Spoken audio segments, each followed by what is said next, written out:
East Africa's powerhouse is heading for the polls in 2017. Kenya faces an uphill struggle against corruption and the increasing threat from al-Shabab. Almost 10 years ago, a disputed election brought the country close to civil war and left over 1,000 dead and hundreds of thousands homeless. My guest tonight thinks he was robbed of the presidency back then and believes that now is finally his time. A reformer and a champion of democracy for some. Democracy is expensive, and we are prepared to pay the ultimate price. He's also seen as dangerous and divisive by others. Can the former Prime Minister now unite Kenya and move it beyond tribal and ethnic divides? I'm Mehdi Hasan, and I've come here to the Oxford Union to go head-to-head with iconic opposition leader Raila Odinga, who wants to be president of Kenya next year. I'll challenge him on whether he did enough to stop the violence in 2007, his record as Prime Minister, and how he'd tackle the threat from al-Shabab. Tonight, I'll also be joined by AGNES GITAU, an advisor on trade and investment for East Africa based in London. Nick CHEESEMAN, Professor of African Politics at the Africa Studies Centre of Oxford University. And PARSELELO KANTAI, a Kenyan investigative journalist and editor of The New African.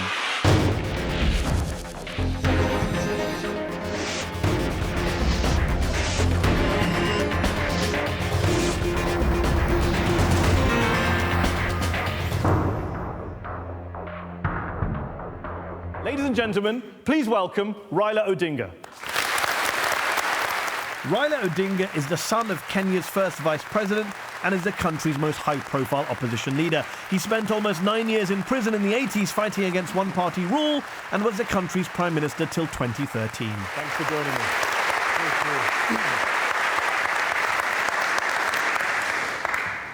Raila Odinga, 3 times you've run for president of Kenya. 3 times you've lost. You're now running for a 4th time and you're already behind in the polls. Isn't it time maybe to get the hint from your fellow Kenyans that they don't want you as their president? I think the answer should be that 3 times I've ran, 2 times I've won, and I have been robbed 2 times. You have robbed 2 times. Yes. When were the 2 times you were robbed? In 2007 and 2013? 13, correct. Okay, well, let's talk about those very briefly. 2013, as you well know, most of the international monitors from the Carter Center, from the EU, from the Commonwealth said you lost fair and square. In 2007, most people agree that there was vote rigging. It was a very dodgy election, to say the least. But of course, the independent commission that looked into the 2007 election said that there was vote rigging on both sides. Aren't you just annoyed that you're not as good at vote rigging as your opponents? Actually, I'm proud that I'm not as good in vote rigging. I don't but you tried. I don't think both sides tried to rig that election. That's what the independent commission said. Nothing could be further from the truth. We did not, in 2007, try to rig. And as you know, that there was an exit poll by the International Republican Institute, which was never published because of intervention of some other forces. But it showed very clearly that I won fair and square. But you're saying people on your side in all these elections never cheat. It's only the other side that cheats. I'm saying that we never have any reason to cheat because we're always very confident that we're going to win. Well, maybe you should chat to one of your governors, James Ongwai, who in 2013 was filmed handing out cash at election campaign rallies. Shouldn't you have a chat with him about not needing to cheat? No, of course, if that had happened... well, it did happen. It's on video. I'm being told that maybe he was giving money to his supporters. But if it is true that he was trying to corrupt an electoral process, that of course... Have you not asked him? Because I'm hearing it for the first time from you. You're hearing it for the first time? Yeah, no. You've never heard this allegation that one of your governors hands out cash? I've never heard about that. So you're going to chat to him after this show is over, I'm sure? Yes, I will. Okay. You've said in the past that you will boycott the elections next year if there isn't a reform of the Electoral Commission, the IEBC. Given that reform that you want hasn't yet happened, will you be boycotting next year's presidential election? No, we have not said we are going to be boycotting. We are saying that we don't think that we can have free and fair elections with the Electoral Commission as currently constituted. And we are working towards reforming that. And if it isn't reformed in time, will you boycott the presidential election? I don't think that it would, any serious person, any right-thinking person would go into the gallows so willingly. So we will not go into the gallows. If the Electoral Commission is not properly reformed, there would definitely be no reason for us to participate in the coming elections. After your party lost in 2007, there were, of course, violent protests across the country. There was a violent crackdown by the government. Thousands of Kenyans were killed, at least 40% of them by the police. Hundreds of thousands displaced from their homes, looting, arson, rape, vandalism. You say you want to avoid violence in the future. And yet in 2014, you claimed people were so angry with the current government that they were, quote, willing to take the bullet, and so were you. Your Nairobi chairman said last October, in 2017, we only have one bullet remaining. For Raila to be president, a few people must die. How is that not incitement to violence ahead of an election? I think that he was completely misquoted. I saw the clip. He never said that a few people must die. He said that if they try to rig again, we are not going to accept it. When you say not going to accept it, do you mean peacefully accept it or violently accept it? Demonstrations are basically allowed even by our constitution to protest if something is unfair. I think this is what he had in mind. When you say, for example, to the New York Times in 2014 that you're willing to take a bullet, that kind of talk is not helpful, given what happened in Kenya in 2007. I think that is also a misrepresentation. We never say that we are prepared to take a bullet. We say that we will not accept this just lying down. New York Times says they asked you, were you willing to take a bullet? Mr. Odinga tossed peanuts into his mouth and grunted yes. That's what the New York Times says. Taking a bullet basically means that you're prepared to be shot. In 2008, at the height of the violence, the protests, people were telling you to ask your supporters to calm down, to de-escalate. And you said, quote, I refuse to be asked to give the Kenyan people an anesthetic so that they can be raped. Is that not a provocative remark in the middle of violence? It is not a provocative remark. People basically are protesting something that has been unfair. In other words, you basically tell the provocateur to stop his provocation. And you've referred to the government of the time, the government of Kibaki, as provocateurs. You've pointed the finger at them for their violence. A lot of human rights groups agree with you that the government carried out massive human rights abuses. And yet, a lot of those groups also point the finger at you and your party for your role, not just in the mass action, but in inflaming the situation. No Raila, no peace became a slogan across the country. Nearly a decade on, are you willing to take some responsibility for the death and destruction that happened in your country? You see, you need to know that what happened in the country was all spontaneous. It was not planned. They were broadcasting the results live on all the 3 major channels of television.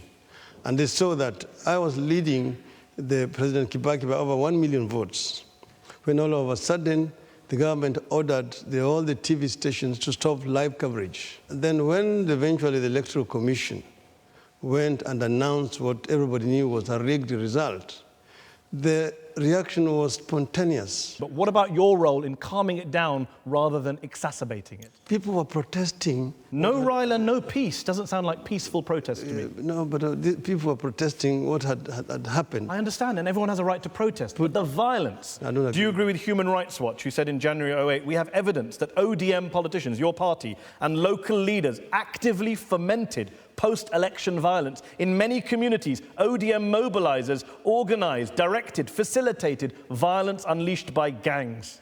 I totally disagree, because the government did carry out investigations, and people were arrested, people were taken to court, and they were charged. Some people were referred to the International Criminal Court, as you know. Because, and you know the crimes against humanity, and yet the last 2 Kenyans who were still in front of the court were recently, the cases were dropped, thrown out against William Ruto, the Vice President of Kenya, former ally of yours, now an opponent. But here's the thing, the ICC ruled there was insufficient evidence against Ruto. It refused to acquit him. The presiding judge declared it a mistrial because of, quote, troubling incidents of witness interference and intolerable political meddling. And yet you went on Twitter and congratulated the Vice President for getting off scot-free. There are 2 things here. First, I said that he has been on trial for the last 7 years without peace, but he did not acquit himself. Well, he hasn't been acquitted. It is the court which released him. Yeah, but not acquitted him. And it's the court that I blamed. I said that it would have been better for Ruto to have gone through a full trial and then will be discharged for lack of evidence. Hold on. Actually, in a recent interview with AFP, you said, no African head of state now needs to fear being tried by the ICC because you can destroy the evidence. You can kill witnesses. The ICC was blackmailed by these Kenyan figures, you say. Certainly, Which one is it? But the mistake is not the accused. The mistake is that of the court. The presiding judge says that there was interference in witnesses, that there was tampering, there was meddling. Do you agree with it? And I'm saying that, yes, that is correct, because as you remember, the AU was basically pressurized to threaten to pull out of ICC, basically because of the Kenyan cases. There was intolerable amount of interference by the Kenyan government. And so if you become president next year, will you take the Ruto case back there? Will you prosecute William Ruto for crimes against humanity? Why should I? Do you believe he committed crimes against humanity? William Ruto was a member. He was your ally at the time. Yes, exactly. So you probably don't want to accuse him of crimes against humanity. Because I see no evidence that he You see no evidence? Yes. So the case was all a sham trial. He should never have gone to the ICC. You see, it is like this. We, as ODM, were the first one to write to the ICC and the UN Security Council, Yes. saying that the government was committing genocide against our people. And the ICC didn't just indict the government, they indicted people from your side, so your plan backfired. The PNU side of the government now then went and supposedly collected evidence against ODM supporters. So I've always said that we as ODM did not organize any kind of violence. Okay, let's go to our panel who are waiting. Agnes GITAU is an advisor on trade and investment for East Africa, a regular commentator on African politics and economics. How much responsibility do you think Raila Odinga and his party, the ODM, should take for the violence that tore apart Kenya almost a decade ago?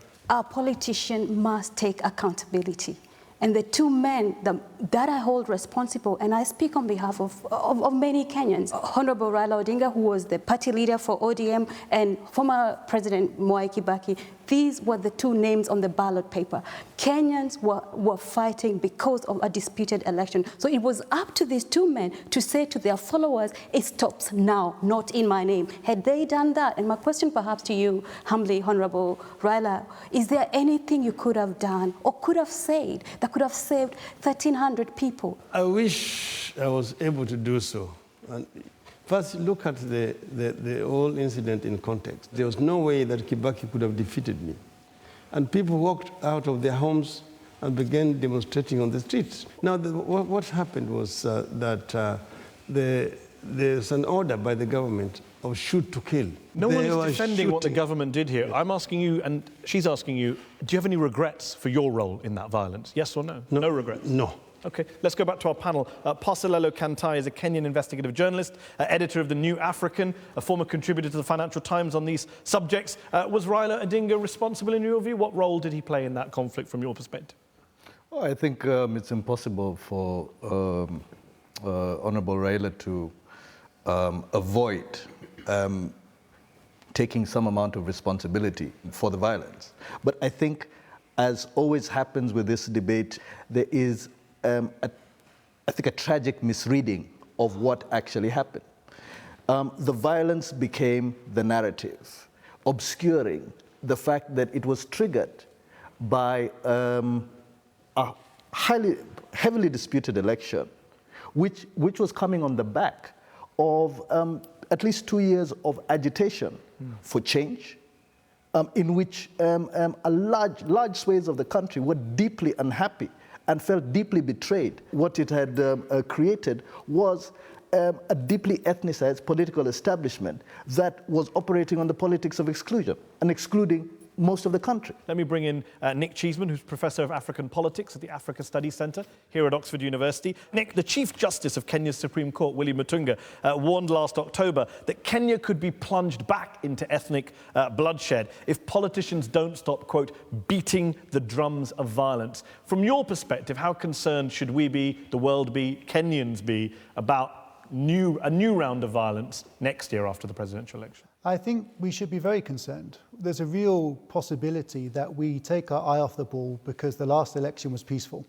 There are a number of things that happened in the last election. We saw Uhuru Kenyatta and William Ruto, two leaders who were said to have been responsible for some political violence in the past, on the same side. President and Vice President. President and Vice President. We saw high levels of security and the deployment of the security forces to many opposition areas.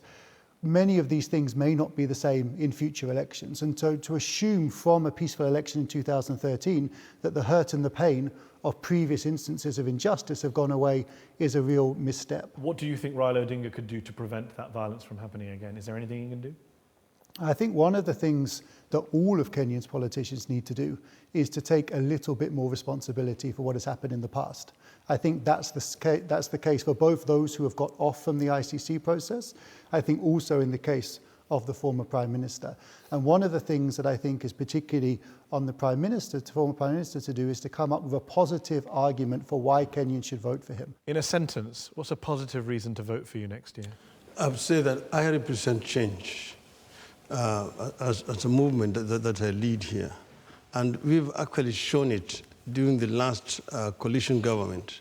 Everybody now agrees that the Grand Coalition government is probably the best form of government Kenya has had. Quick question following off from what I asked the panel. How worried are you about a repeat of 2008-style violence next year? Certainly very worried, and that's the reason why I've said that we need to address factors which may lead us to the state of violence that we witnessed in 2008. These include, for example, dealing with the issues of reforming the Electoral Commission, the issues of the security forces, and the judiciary, where we also have serious problems with regard to the Supreme Court. A lot of Kenyans say that one of the big issues for them when they're going to be voting next year is corruption. That's one of the big issues facing the country. A recent report by PricewaterhouseCoopers ranked Kenya as the third most corrupt country in the world in terms of economic crimes. It's estimated that the average urban Kenyan pays 16 bribes per month. I want to ask you this. Have you ever had to pay a bribe to get something done? The question is when. It's not if, because as you have rightly said, every Kenyan does it. Including the former Prime Minister has to, just to get certain things done bureaucratically. Certainly. Not as a Prime Minister. Not as Prime Minister, but as a former Prime Minister, even you've had to give a bribe. Wow. That's got to be a first for this show. Let me ask the reverse of that question. Have you been offered bribes? Of course, I've been offered bribes a number of times, and each time I've resisted being bribed. You've saved me my follow-up question. You've said that there is no commitment to fight corruption by the Kenyatta government, the current Kenyan government, which allows the cancer of corruption to spread, you've said, across the system. Many would agree with you in your analysis of this government and the levels of corruption. The problem for you is that when you were in office, under that grand coalition, the corruption situation wasn't that much better. It's been reported that nearly a third of the national budget may have gone missing every year through corruption while you were in office. As the well-known Kenyan corruption whistleblower John Githongo has put it, you can't say one side is more corrupt than the other in Kenya. All sides seem to have their snouts in the trough. All sides, Raila. Certainly, you know that I was influential in appointing Mr. John Githongo into that position, that's what we call anti-corruption SAR. The thing is that when we came to government, we to a certain extent reduced the amount of corruption. Unfortunately, some of ourselves actually allowed themselves to get involved in this graft. So I'm saying that... you agree with John Githongo that all sides are on the take in Kenya? You accept your allies take bribes? I do accept. And steal money? And I do accept. You remember when I was Prime Minister, I suspended 2 ministers. One of your most loyal confidants, Sarah Elderkin, sent you an email in 2011 where she described the people around you, quote, playing major roles, people who are playing major roles who are irredeemably corrupt, she said. She talked about your office staff's blatant, well-known, all over town corruption. That's one of your closest friends, a woman who helped you write your memoir, emailing you to say, Raila, the people around you are all corrupt. Yes, and this was good because she was basically blowing the whistle. And then you sacked all those people the next day when you got the email, right? I sacked a number of them. Who did you sack? Quite a number were Who did you sack? How many sackings did you do? I did about 3 or 4.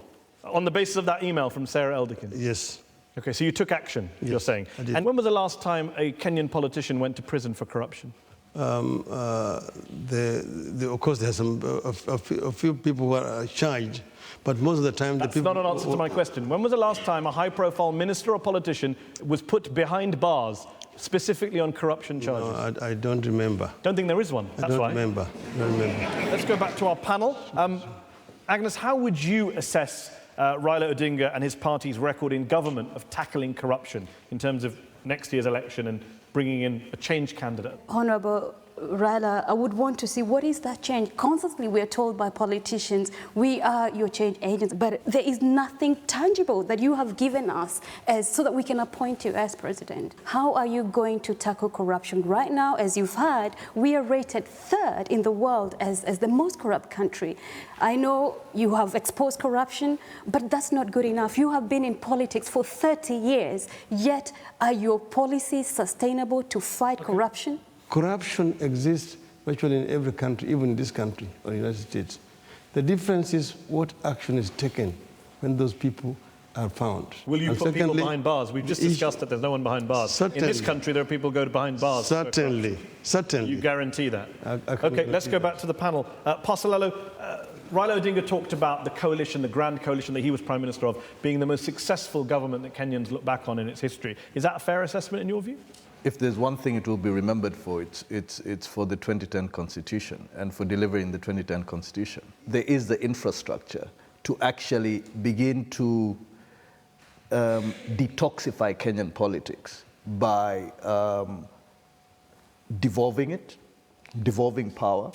It is not as if people have not embraced the new Constitution all around, but there still remains this feeling, more than ever, of division and exclusion. Nick Cheeseman, before I bring back Raila Odinga, he presents himself as the change candidate. Is he a viable, non-corrupt change candidate that Kenya needs, in your view? I think he can be, but I think one of the things that many people would ask him is, one of the things we want to see is a change in the way that government is done on a day-to-day basis.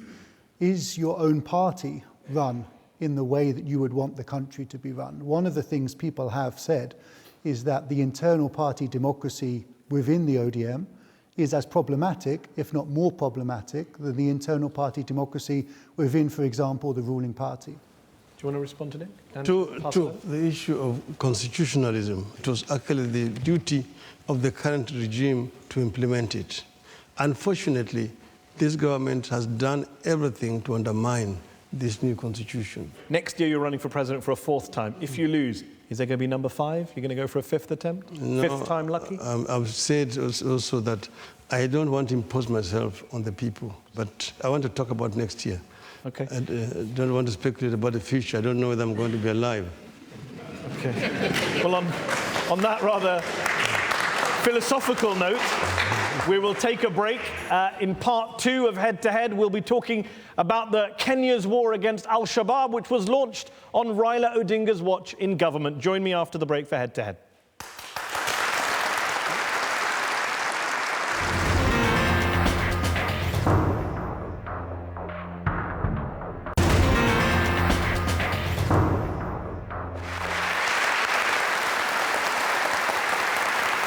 Welcome back to Head to Head on Al Jazeera English. My guest today is the former Prime Minister of Kenya, Raila Odinga, here in the Oxford Union. Raila, when you were Prime Minister back in 2011, Kenya went to war in Somalia to try and defeat al-Shabab.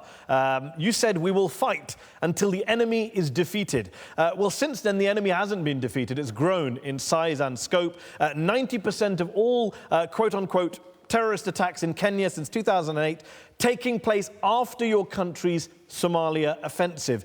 Do you accept now that it was a mistake to go to war and that you've gotten bogged down in an unwinnable conflict? The al-Shabab were carrying out skirmishes, sporadic attacks, including kidnapping of people, Kenyans, and also tourists in our country. So it reached a stage when this was no longer tolerable.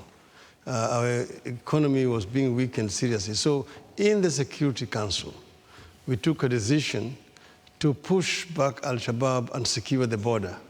That's why we called it in Swahili, Operation Linda Nchi, protect the country. But it didn't do what it said. It didn't protect the country. No, what happened, once we were in there, it then became apparent from the security advice that unless the port of Kismayu was liberated, the job that we had done would come to naught, because Kismayu was the main supply point for the al-Shabab.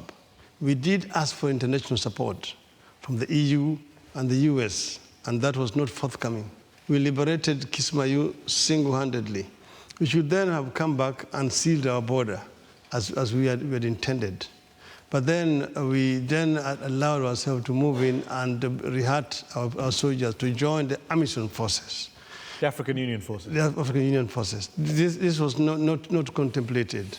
Okay, but that's not the reason why there are all these attacks inside of Kenya. You made this big military operation, not looking at what happened in other countries. You look at what the United States has done in Iraq, Afghanistan. You see the blowback. Today, a report in the Nation newspaper shows there were 9 times more attacks in the 4 years after your military intervention than in the 4 years before your intervention. We should have withdrawn at that time and come and seal the border and protect our country, which was the original mission of our So as president, would you withdraw all Kenyan forces from Somalia? What we are saying is it's not really a retreat or a withdrawal as such.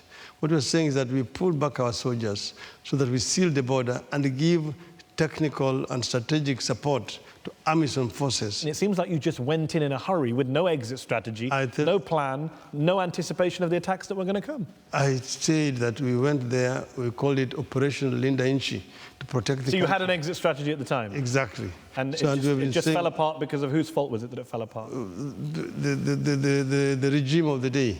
And yet, yes, in January of this year, after 63 Kenyan soldiers were killed, you said, we must stand together and take the battle to them. Doesn't sound like you're interested in pulling back or sealing your border. Sounds like you want to carry on fighting. If we were talking about this, we are talking not just us as Kenya, the whole of AU, because we are now in there.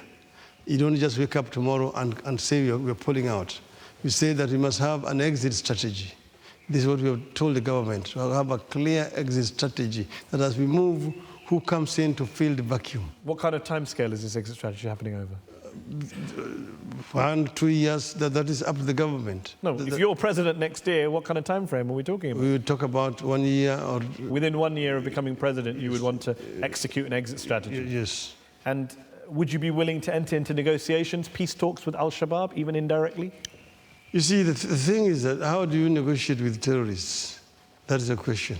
Well, every leader says that, but eventually ends up doing it. The United States said that about the Taliban, and now they're talking to the Taliban in Afghanistan indirectly. So I'm trying to say that you need to look at the whole Somali strategy, because up to now we have been unable to develop a strong authority in Mogadishu, which can be able to take the responsibility of protecting the country.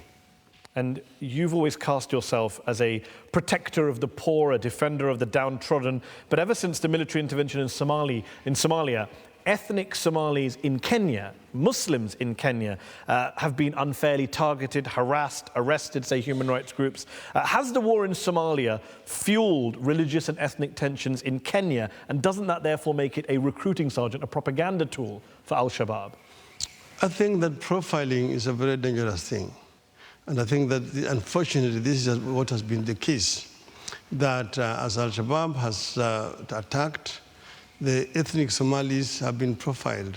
Many Somalis who live in an estate called Isili were arrested and taken to a camp within the town. And we did protest that. That was very, very unfair. But many would say your protests ring hollow, given that the war started on your watch and the backlash started on your watch. No, it all flows from the initial intervention. At our time, we did not profile ethnic Somalis in Kenya at all. They are Kenyans, and it is the responsibility of every government to protect the lives and property of its citizens. Do you believe this government is doing that, the current Kenyan government? I don't think so. I think that somehow they are discriminating the ethnic Somalis and Muslims, I think, and that is not right. Let's go back to our panel. PARSELELO KANTAI is a Kenyan investigative journalist, editor of The New African, former contributor to the Financial Times. What do you make of Raila Odinga's decision to support the war in Somalia then and his talk about exiting now? I've never understood not so much why the government, the Grand Coalition government, chose to go into Somalia, but how they did it. Going into Somalia in the way that they went in 2011 has obviously created a huge dilemma for the government right now. Okay. But there's another question, which is the fact that many young Kenyans from what we can call southern Kenya, who were born Christians, okay, have converted to Islam and are converting to Islam and joining al-Shabab. And the question is why? Agnes GITAU is an advisor on trade and investment for East Africa, regular commentator on African politics, economics. Agnes, was the decision to go to war against al-Shabab a rush decision? Has it clearly backfired in your view? There was a need to go to Somalia then, but I want to clarify, Kenya is not at war with Somalia. Somalia is a strategic partner for Kenya, and a stable Somalia means a stable Kenya. Was there a rush?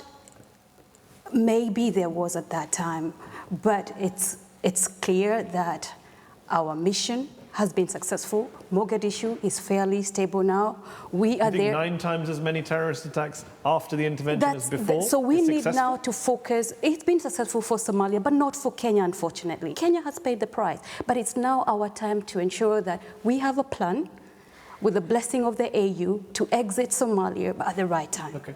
I think many Somalis would say they've paid the price even more. Nick CHEESEMAN is Associate Professor of Politics, African Politics at the Africa Studies Centre here at Oxford University. Nick, in terms of communal ethnic violence directed at Somalis or Muslims more broadly as a result of the al-Shabab intervention, where do you stand on that? I think it's something that we haven't seen so much of historically in Kenya. One of the things that is worrying, if you look at the survey data over the last 10 years, is there is an increasingly distinctive set of voting patterns that split along religious lines as well as ethnic lines. And one of the things that we know is that many of the Muslim communities of Kenya live in areas that are also historically marginalized. And so there's an overlap between economic marginalization and being a part of a religious minority. And that's a dangerous combination. There's a big role for his party to play here, if they can, in bringing people together into a national party and preventing that kind of political fragmentation. Raila Odinga, before we go to our audience, you once claimed, I've got to ask you this question, you once claimed you were first cousins with President Barack Obama. You're not, though, are you? I never did claim that I was... You told the BBC's World Today in January 2008 that Obama's father was your maternal uncle. Yes, by extension, yes, because... But Obama's uncle says no, Mr. Odinga is not a blood relative. I'm not, but my mother and Obama's father come from the same clan. Okay, so it's a tribal relationship, yes, not a blood relationship. No. Okay, just sticking with Obama very briefly, when he visited Kenya last summer, he criticized Kenya's record on gay rights. Homosexual relations are illegal in Kenya. Do you still believe gay couples found engaging in homosexual acts should be arrested, as you said in 2010? No, I would say that this is a matter of choice. And therefore, if people, it is not African, but we would say that people are allowed and are free. But you said they should be arrested if they're caught in the middle of an act. No. That was caught on tape saying that. Quoted out of context. It's always out of context. I was addressing a rally in my constituency.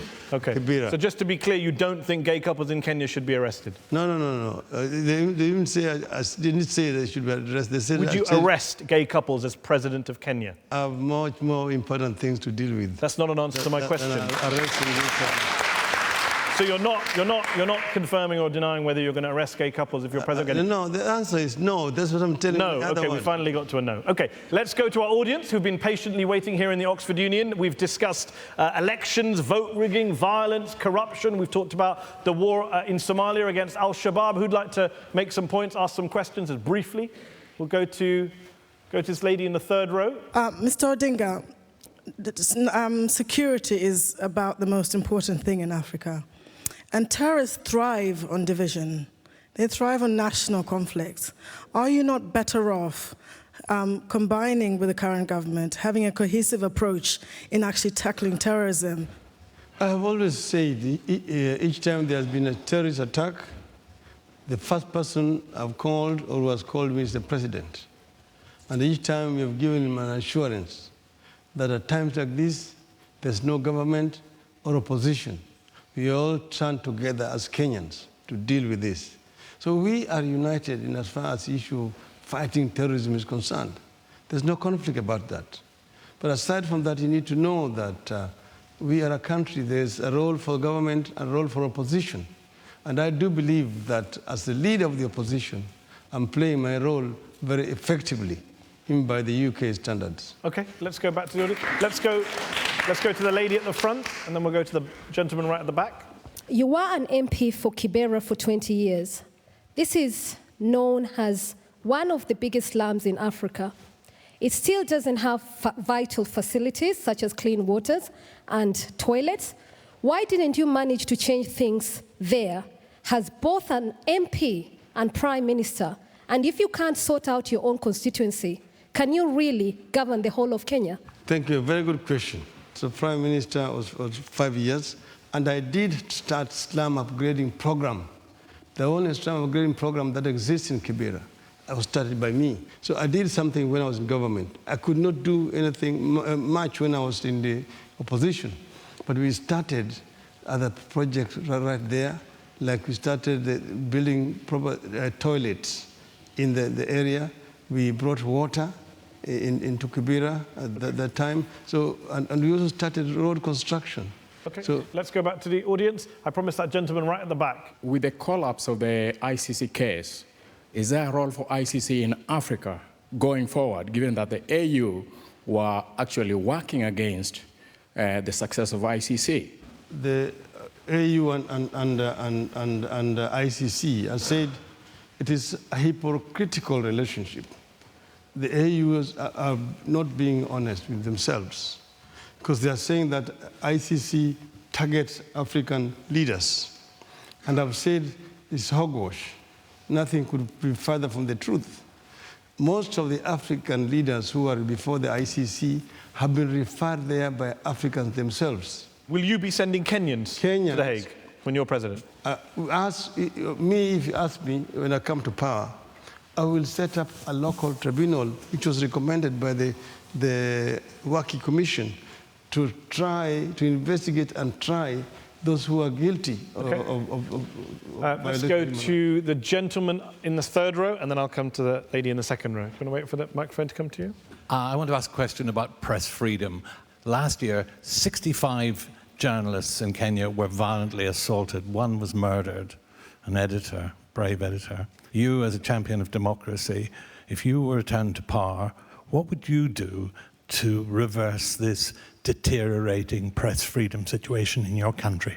The freedom of the press is something that we have fought so hard to achieve in Kenya, because there were times when journalists were being arrested and taken to detention. Unfortunately, the current Jubilee government does not believe in the freedom of express. Senior reporters are being sacked right now merely because they are writing articles which are critical of the government.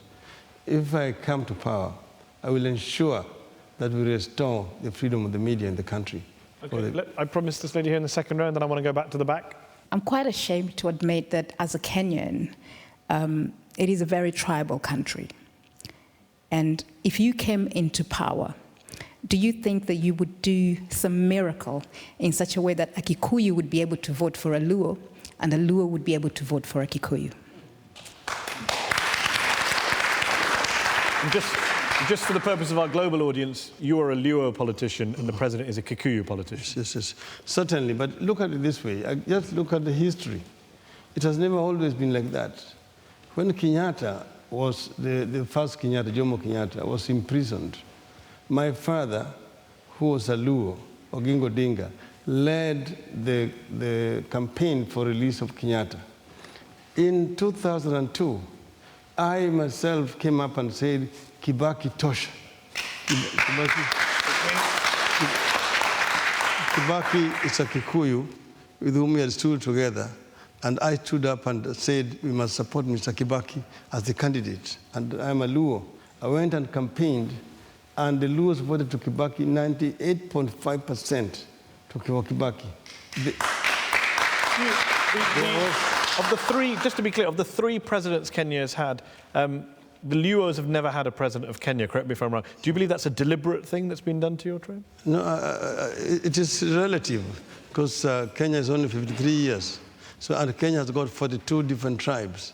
So it's not only the Luos who have not had the presidency. Well, Kalenjin has had a president in Daniel Arap Moi, and the Kikuyu. I'm just wondering if you believe that's a deliberate targeting of your tribe. Kikuyu, Kalenjin, and another Kikuyu, and now they are talking about another Kalenjin. But I'm just saying... global audience, it's hard to keep up, but it's a very good question there. I'm glad you raised the subject. Let's go to, I said I'd go back to the audience there. Gentleman in the middle there. A quick question. Mr. Odinga, you have been very critical of African presidents who have refused to basically obey the presidential terms. And yet in 2010, you appeared to campaign for Yoweri Museveni. I'm just wondering whether that incident basically compromised your ideal and your message on criticizing African leaders. It was a double standard campaigning for the Ugandan president. Exactly. No, actually, I did not campaign for Yoweri Museveni. I just joined him in the campaign. And That's a real technical difference. I did not campaign for him, but I joined him on his campaign. Okay. And I was basically using it to address the Ugandan people, because I don't choose leaders for other African countries, Uganda included. But I have been very strong on the issue of respect for term limits. And I've been also very critical of President Museveni as well. Okay. Lady there, do you want to wait for the microphone to come to you? Thank you. Mr. Odinga, do you feel that corruption has impeded efforts by the Kenyan government to fight al-Shabab and make Kenyans safer? And if so, what would you do differently to tackle corruption in the security sector? The security sector requires reform so that you can deal with this issue of corruption, to reform the police and make it truly a people's police. The same thing also with the military. We want to first improve the living conditions of the security forces, the remuneration, the housing, and also the character, so that it can be an effective force in fighting terrorism. Okay, I want to go to this gentleman there in the back. Yes, with the hat, he's been waiting a while, he's waving. I campaigned for you more than anybody in London here in 2007. Yes. And I wrote to you asking you to work with the Kikuyus. You refused to work with the Kikuyus. Now it will be somewhere else. Are you going to work with the Kikuyus? Did you say, gentlemen, did you say you campaigned for Raila Odinga in 2007? I campaigned for him. He's my brother-in-law. Okay. I campaigned in 2007. But could be an awkward family reunion later. Are you going to work with the Kikuyus? But the thing is, I work with so many Kikuyus. One of my legal advisors, Mr. Paul Mwangi, is a Kikuyu. I've got so many Kikuyus working for me. It is that the Kikuyus have not voted for me because basically there is this propaganda that is being spread by ethnic chauvinists to keep them away from me. Okay, hold on. I need to take the next question. Lady here. People of my age, when we grew up, Raila was the man. You are our hero. But it looks like that name is going. Do you think it's wise putting the presidential bid aside and becoming an African advisor on leadership and politics? Don't you think there is a Nelson Mandela in you? I'm not. Thank you very much, To be fair, Nelson Mandela became president first before he passed. just for the record. I couldn't do better, yes, answer. Okay, so once you're president, then you're going to take over. Gentleman there in the third row, yes, I promise. Yes, in the grey suit. Yes, you. Yep. We are talking here about corruption and insecurity and all other things. But as you and I know, Kenya is becoming more and more stratified as a society along the lines of those who can afford their security, i.e. shelter, food, and safety. If you happen to decide to run in 2017 and you win, what would you do to reverse this trend? It is true that Kenya is one of the most unequal societies, that the gap between the haves and have-nots is very huge. And that's the reason why we are saying that, our policy, we are saying we are a social democratic movement, and we are going to address the issue of distribution of wealth or resources and opportunity in the country. to ensure that there's some kind of equity. Okay, let's take one last question at the back there. Yes, gentleman there in the middle. Ahead of 2017, there's growing factionalism within CORD, the coalition that you're a part of. What is your strategy to overcome this, to ensure that you have enough votes in the election? I don't think that there's discord in CORD. CORD is fairly united. What we were talking about is who is going to be a candidate, the people are declaring. That, in my view, is democracy. So, like I said, I don't want to impose myself on the people. Only when the people want me is when I will be a candidate. A lot of outside observers look at Kenyan politics and sometimes get a bit confused because there seems to be always a shifting alliances. 1 minute you're with William Ruto, 1 minute you're not. Everyone swaps from one election to another. You choose different allies. Many would say if you had underlying principles and ideologies, you wouldn't be able to just shift partners all the time in a quite cynical way. You see, they say that politics makes of very strange bedfellows. You know, Mandela could not have worked together. Keep the same bedfellows, is what some might say. I'm saying Mandela could not have worked with the clerk who represented the regime that had taken him to prison. So there is what you call strategic alliances, which you make, and the rest are tactics. One last question. You stood against Uhuru Kenyatta in 2013. You're hoping to stand against him again in 2017. His father was the very first president of Kenya, and your father was his vice president, the first vice president of Kenya. 50 years later, two sons are fighting over the presidency. Isn't it time for Kenya and for Kenyan politics to move beyond these two political dynasties of the Kenyattas and the Odingas and have some fresh faces? Some new names, some fresh faces at the top. Isn't it time? How I would love to see that happen. The decision, as the Kenyans, the decision is not Uhuru's or Raila's. Well, you could both step aside. No, the Kenyans can well shunt us aside. Okay. It is not Raila Odinga imposing himself on the people. It's the people who will vote for Raila Odinga because of what Raila Odinga represents. And that's my view, is an exercise in democracy. And on that note, we're going to have to leave it there. Raila Odinga, thanks for joining me on Head to Head. Thanks to our audience here in the Oxford Union. Thanks to our panel of experts. Thanks for watching at home. This debate will continue. Head to Head will be back next week. Thank you. Thank you. You can stay. You're great.